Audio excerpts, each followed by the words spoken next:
Hey, Karina here, and today we're going to talk about why you do not want to market your products only on price.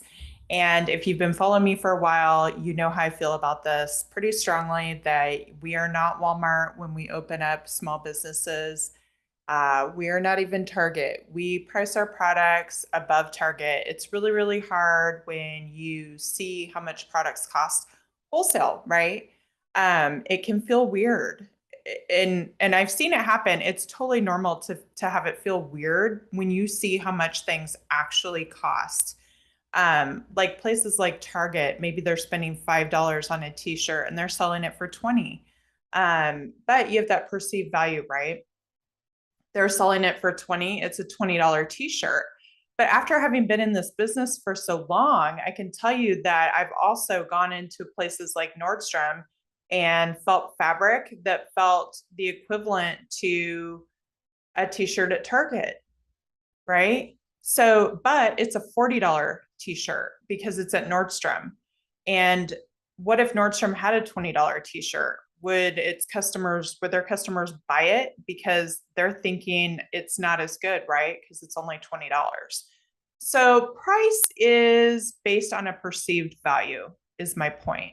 So here are five reasons why you don't want to market your products only on price. Number one, price is the factor that many customers consider when they're making a purchase, but it's not the only one. So never ever do you want to base your business only on price alone. You do not want to be the lowest priced boutique or the lowest price of the same type of business. Number two, low prices can be perceived as a sign of low quality or poor customer service. Typically, places that are lower priced, think about it. You've all seen them, right? You go searching for clothing. I know clothing for a fact. You go looking and you find a place that has lower priced products. You think, what's wrong with them? And then you go and read the reviews, and maybe some people have had great experiences and some people haven't, and you just don't know, right?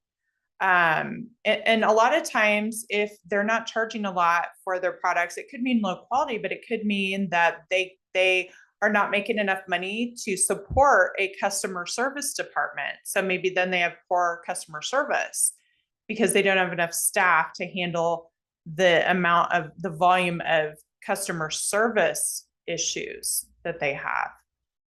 So, number three, competing only on price can lead to race to the bottom. I don't know if any of you have taken business in college. That is basically a tactic that companies sometimes use where everyone's lowering their prices and trying to get to the lowest price, right? And that's what happens when you're competing on price. There's always somebody willing to sell for a lower price than you. And also, you're going to have decreased profits from that, right? Once you get into having a higher volume of orders, you're going to realize that the types of customers that you get when you're selling based on price are going to be a lower quality customer than the customers that you get that will pay more money. So that's something to think about because the lower your prices are, the more customer service issues you're going to have. Number four, focusing on value instead of price can lead to increased sales and customer loyalty, right? And so we're talking about building that like, know, and trust factor. You're focusing on the relationship more than the price. And that's what Nordstrom does, right? You go in Nordstrom, you expect to be treated well versus you might go in Walmart and, no one pays attention to you. No one greets you. I'm being like a little bit, I know there are people that greet you when you go in Walmart, but I'm talking about like in the different departments. You walk into a different department and Nordstrom, you're going to get greeted by the person that works that department. That's not a focus at Walmart. They're focusing on, the lowest price possible and high volume, right? So you're going to get a different type of customer, a different type of experience. And number five, just remember quality, convenience, and customer service are all important factors when you're creating value for your customers. So the higher the quality, the more convenient, the better customer service you have, the more you can charge for your products. So let's let that sink in for a second.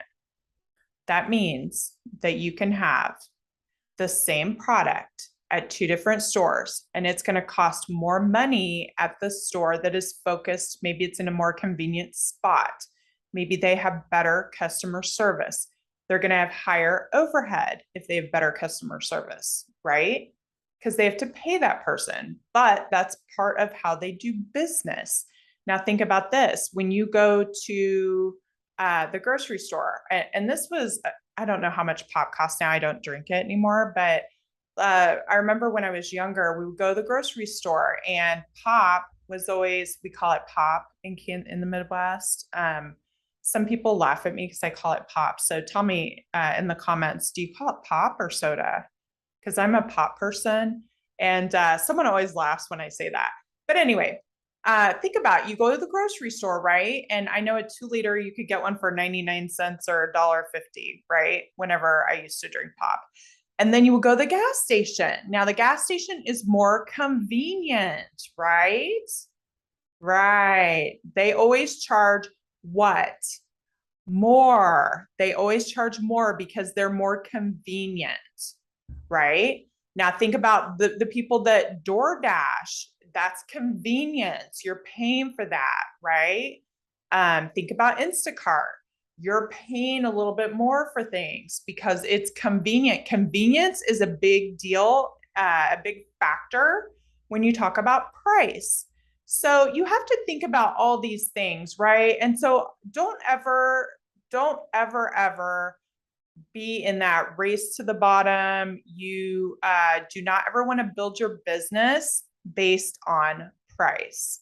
And it's very common these days, especially with the internet, to see someone that is selling maybe something very similar to you, and this has been going on for years. I've been getting questions about these things. Just, okay, someone down the street from me, I open a boutique and someone down the street selling it for less, and it's the same product. Well, I can tell you that if they're selling too low, it's going to be a short-term thing because they're not going to make any money. They may last in business a few years, but eventually, if they're selling on price, their customers are going to leave them for someone else that opens up that's selling for cheaper. So always price properly, price to get the right amount of profits to keep your business healthy. And you know what? If you have to, just put on your blinders and don't even look at the other ones, because I don't care what they say, being in business is like running a horse race. You literally have to put the blinders on and not look at the people next to you sometimes, not always, but sometimes, because what it does is it takes away your focus on your own business. So I hope this was helpful for you, and I will see you again soon with some more talk on how to grow your online business.